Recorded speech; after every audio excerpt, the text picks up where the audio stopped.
So ఇక్కడైతే ఒప్పుకోరండి. రెండు వైపుల నుంచి జరగచ్చు వాజేవన్ గారు. ఈ యుద్ధం ఆపాలి కదా, యుద్ధం ఆపాలని చెప్పి ఎవరికి ఇంట్రెస్ట్ ఎక్కువ, ఎవరి మీద ప్రెషర్ ఉంది ఎక్కువ? అమెరికన్స్ మీద ఉంది, ఇరానియన్స్ మీద లేదు. వాళ్ళ గవర్నమెంటే లేదు వాళ్ళకి. ఎవరి మీద ప్రెషర్ పెడతారు మీరు? ఎవరు లేరు వాళ్ళ వైపు. మేజర్ అందరు చనిపోయారు అన్ని. వాళ్ళ దగ్గర నుంచి జూనియర్స్ ఉన్నారు. వాళ్ళంటే మేము ఎట్లయినా ఒకటి అర్థం చేసుకోవాలి. అమెరికా ఈజ్ ఫైటింగ్ టెర్రరిజం అంటారు వాళ్ళ వైపు నుంచి, వాళ్ళ logic. Iran is fighting for itself, for అల్లా.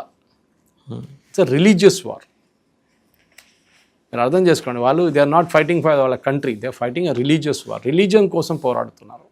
దానికి ఏమైనా చేస్తారు వాళ్ళు. అటువైపు అది కాదు. This a professional army. వాళ్ళు చాలా క్లియర్ మెథడాలజీ ఉంటుంది. వాళ్ళు రిలీజియన్ కోసం ఫైట్ చేయట్లేదు, వాళ్ళు ఒక టెర్రరిస్ట్ని ఫైట్ చేస్తూ అంటున్నారు వాళ్ళ లాజిక్ ప్రకారం. బట్ ఇటు కనుక చూస్తే పీట్ ఎగ్జిట్ ఆయన కూడా క్రూసేడ్ వార్ అన్నట్టు మాట్లాడుతున్నాడు కదా సార్. క్రూసేడ్కి డిఫరెంట్ మీనింగ్స్ ఉంటుంది. We should not automatically associate with Christianity, attribute చేయొద్దు అనేది. ఎందుకంటే అమెరికన్ ఫోర్సెస్లో కూడా చాలామంది నాన్ క్రిస్టియన్స్ ఉన్నారు. సరే, వాళ్ళ బేసిక్ రిలీజియన్ క్రిస్టియానిటీ. వాళ్ళ ప్రెసిడెంట్ స్వేరింగ్ ఇన్ చేస్తున్నాడు, బైబిల్ మీద చేయబెట్టి స్వేరింగ్ చేస్తారు. కానీ జడి మనం చూస్తాం చాలా మటుకు ఇండియన్ స్వేరింగ్ ఇన్ చేస్తున్నప్పుడు అమెరికాలో వాళ్ళు గీత మీద చేయబెట్టి చెప్పాడు. Okay, so but that is not the point. ఇక్కడ పాయింట్ ఏంటంటే మనం సరెండరింగ్ గురించి ఆప్షన్స్ మాట్లాడుతున్నాం. సరెండరింగ్ కాదు, అట్లీస్ట్ యుద్ధం ఆపడానికి. యురేనియం మాట్లాడడం, మిసైల్స్ మాట్లాడడం, సేమ్ థింగ్ విత్ డ్రోన్స్. వీళ్ళంటారు మా మీద మీరు దాడి చేయకపోతే నెక్స్ట్ ఇప్పటి నుంచి మీ మీద దాడి ఉండదు అని రాసిస్తే మేము అన్నీ ఆపేస్తాం. కానీ అమెరికా ఎప్పుడు ఇవ్వరు అది. ఎస్పెషలీ ఇరాన్ మీద అమెరికా ఎప్పుడు ఇవ్వరు. ఇజ్రాయెల్ అస్సలే పట్టించుకోరు. ఇజ్రాయెల్ ఏమేంటంటే ఇరాన్కి ఏ అఫెన్సివ్ కెపాసిటీ ఉండకూడదు అంతే. మూడవది పాయింట్ విచ్ ఇస్ ఇంపార్టెంట్, మీరు రీజనల్ ప్లేయర్స్ని సపోర్ట్ చేయకూడదు. ఏంటి రీజనల్ ప్లేయర్? హూతీలు, హెజ్బుల్లా, హమాస్. వీళ్ళ మీద వీళ్ళ ఆయుధాలు ఇవ్వడము, డబ్బులు ఇవ్వడము, మిగతా సపోర్ట్ ఇవ్వడము ఆపేసాడు. ఆల్రెడీ హూతీలను కొట్టి కొంచెం లెవెల్ చేసేసారు. హమాస్ హూతీలు అక్కడ వచ్చి కూర్చున్నారు కదా సార్, కూర్చున్నారు. కానీ వాళ్ళు ఇప్పుడు ఏం చేయరు. చేస్తే వాళ్ళకి తెలుసు అమెరికన్ ఇంకో షిప్ అక్కడ తీసుకొచ్చి వాళ్ళ మీద మొత్తం. అది కూడా కాదు, మీకు గుర్తుంది అక్కడ యెమెన్లో మన గొడవ జరిగినప్పుడు సౌదీ అరేబియా యూఏ నడుమ ఇట్లా ఒక చిన్న సంఘర్షణ జరిగింది. అక్కడ సౌదీ అరేబియా యూఏలో ఉన్న ఒక ఫ్యాక్షన్ని సపోర్ట్ చేస్తున్నారు, గవర్నమెంట్ ఫ్యాక్షన్.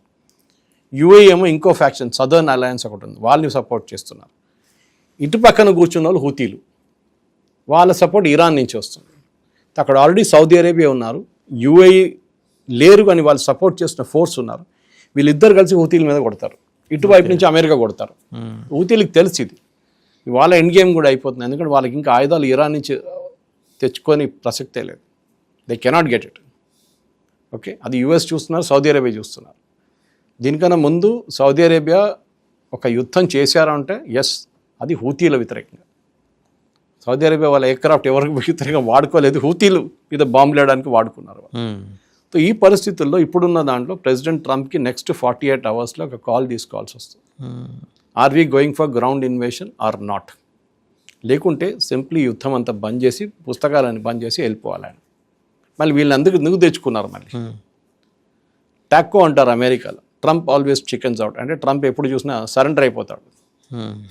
ఓకే, ఇది రాహుల్ గాంధీ ఇక్కడ యూజ్ చేసే వర్డ్, మోదీ సరెండర్స్ అని. ట్రంప్ సరెండర్ చేసే మాట్లాడలేదు ఇక్కడ. సో ట్రంప్కి ఇదొక ఎప్పుడైనా చూడండి మీరు, ఆయన నేను బాంబ్ చేయబోతున్నాను మీ పవర్ ఫెసిలిటీస్ మీద అన్నారు చాలా క్లియర్గా. Starting with the biggest one. 24 అవర్స్లో మార్చేశాడు ట్యూన్. కాదు, 5 రోజులు టైం ఇస్తున్నాను, మనం మాట్లాడుతున్నాం కదా, మీకు ముందే తెలియదా మాట్లాడుతున్నామని? మీరు థ్రెట్ ఇష్యూ చేసే ముందు మీకు తెలియదా ఇరాన్తో మాట్లాడుతున్నామని? గట్టిగా ఏదో గేమ్ చెప్పాలి. He's always changing his tune అన్నమాట. ఇది బహుశా స్ట్రాటజీ కూడా ఉండొచ్చు. ఎప్పుడు చెప్తారు, if you can't convince confuse అంటారు.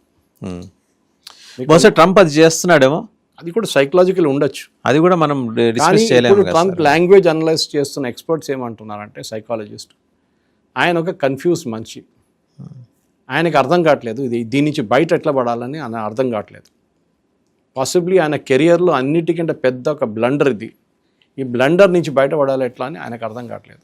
అది ఏం చేస్తారు అనేది వాజేవన్ గారు వచ్చే రోజు చూసుకోవాల్సి వస్తుంది మనకి. ఎందుకంటే నెక్స్ట్ 48 అవర్స్లో ట్రంప్కి ఒక డిసిషన్ తీసుకోవాల్సి వస్తుంది. నేను చెప్పినట్టు ఇటో అటో ఏదో ఒకటి. 6th వరకు ఇచ్చాడు కదా సార్? అదే అంటున్నాను, 6th వరకు టైం ఇచ్చాడు. 6th వరకు నేను చేయనని చెప్పాడా? అనలేదు కదా. నేను మైండ్ మార్చుకున్నానబ్బా. మీరు టాక్స్కి రావట్లేదు.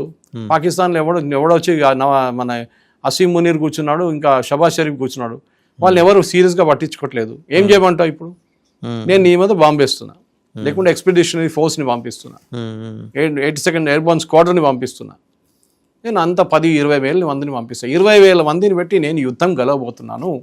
అప్పుడు మీరు ఒకసారి వియట్నాం తిరిగి చూడండి. వియట్నాంలో ఏం జరిగింది? ఇదే 8,500 మందిని పెట్టి మీరు స్టార్ట్ చేసిన యుద్ధం వియట్నాం.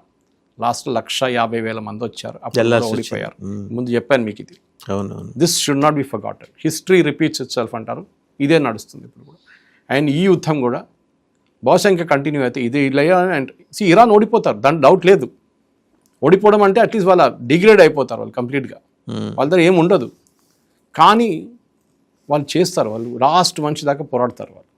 అది అప్రిషియబుల్ కదండి. Reason is they fighting for the religion. వాళ్ళ దేశం కోసం కాదు వాళ్ళు పోరాడుతున్నారు, వాళ్ళ రిలీజియన్ కోసం దానికి వాళ్ళు ఏమైనా చేయడానికి రెడీగా ఉంటారు. మీరు చూసుంటారు కొంతమంది రిలీజియస్ బెంట్ ఉన్న వాళ్ళు, they will have a suicide mentality. నువ్వు వెళ్ళి సూసైడ్ బాంబ్ చేసుకోవాలంటే చేస్తాడు, because he believes that he's doing it for the religion. వాళ్ళ రిలీజన్ని కాపాడడానికో 72 ఊర్లను గడవడానికో దేనికో వాడు చేస్తాడు. But he's convinced. అంత బ్రెయిన్ వాష్ చేసి వాడిని కన్విన్స్ చేస్తారు, నువ్వే చేయాలి, నువ్వు జిహాద్ చేస్తే మనం బతికి బయటపడతాం. అంతే.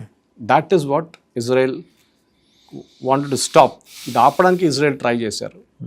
వాళ్ళు కొంత 60% దాకా సక్సీడ్ అయ్యారు. కానీ అమెరికా వైపు నుంచి ఏం చేయట్లేదు. అమెరికా అప్పుడప్పుడు ఒక చిన్న బాంబింగ్ క్యాంపెయిన్లో పార్టిసిపేట్ చేసినా వెళ్ళిపోతున్నారు. కానీ వాళ్ళ దగ్గర ఉన్న కెపాసిటీ వాళ్ళు యూజ్ చేయట్లేదు. అది ఇజ్రాయెల్ కొంచెం కోపం ఉంది. అమెరికాకి ఇజ్రాయెల్ మీద కూడా కొంచెం కోపం ఉంది. మీరే మమ్మల్ని గుంజి తీసుకొచ్చారు యుద్ధానికి, మేము రెడీగా లేము యాక్చువల్లీ అని చెప్పి. సో థ్యాంక్ యూ సురేష్ గారు, thank you very much. So చూసాం కదా, అంటే ఎక్కడ మొదలెట్టారు, ఎక్కడికి వెళ్ళింది, ఇంకా వెళ్ళలేదు పూర్తిగా. ఆ వెళ్ళటానికి డెసిషన్ తీసుకోవాల్సింది ఎవరు? ట్రంప్ తీసుకోవాలి. ట్రంప్ తీసుకుంటాడా? చెప్పలేము. ఏదైనా సరే 48 hours దాకా ఏమి చెప్పలేమని డాక్టర్స్ చెప్తుంటారు, మన సినిమాలో చూస్తుంటాయి డైలాగ్స్. ఇప్పుడు ఆయన కూడా అదే చెప్తున్నాడు, ఏ విషయం 48 గంటల దాకా చెప్పలేమని. ఈ టైం బయింగ్ ప్రాసెస్లో ఆయన ఏం సాధిస్తున్నాడో తెలియట్లేదు. కానీ మొత్తానికి ఏంటంటే పశ్చిమాసియాలో అల్లకల్లోలానికి మాత్రం ట్రంప్ కారణమయ్యాడనేది బాగా ఎస్టాబ్లిష్ అయిన విషయం. ఇజ్రాయెల్ తన కార్యక్రమాన్ని చాలా కన్వీనియంట్గా చేసుకుంటుంది కూడా. హెజ్బుల్లాస్ని సౌత్ లెబనాన్లో ఆల్మోస్ట్ నిర్జించే ప్రక్రియకి వెళ్ళిపోయింది. అంతవరకు ఓకే. ఇజ్రాయెల్లో బూట్స్ ఆన్ గ్రౌండ్ రావడానికి వాళ్ళ దగ్గర అంత సైన్యం లేదు. అండ్ ఇజ్రాయెల్ ఆ స్కూల్ కూడా అది కాదు. వాళ్ళు ఏంటంటే ఐడెంటిఫై చేయటం, టార్గెట్స్ని ఎలిమినేట్ చేయటం, ఇంతవరకే. ఇంత పెద్ద పెద్ద యుద్ధాలు చేయటం అనేది వాళ్ళు, అంటే ఇరాన్తో తలపడేంతటి యుద్ధం చేసేంతటి శక్తి సామర్థ్యాలు అంటే ఫోర్స్ పరంగా వాళ్ళ దగ్గర లేవు. టెక్నాలజీ పరంగా ఉండుండొచ్చు కాక, ఇది కూడా అమెరికా సహకారంతో. సో దీనికి ఒక లాజికల్ ఎండ్ ఎప్పుడు వస్తుందంటే ట్రంప్ను బట్టి ఉంటుంది.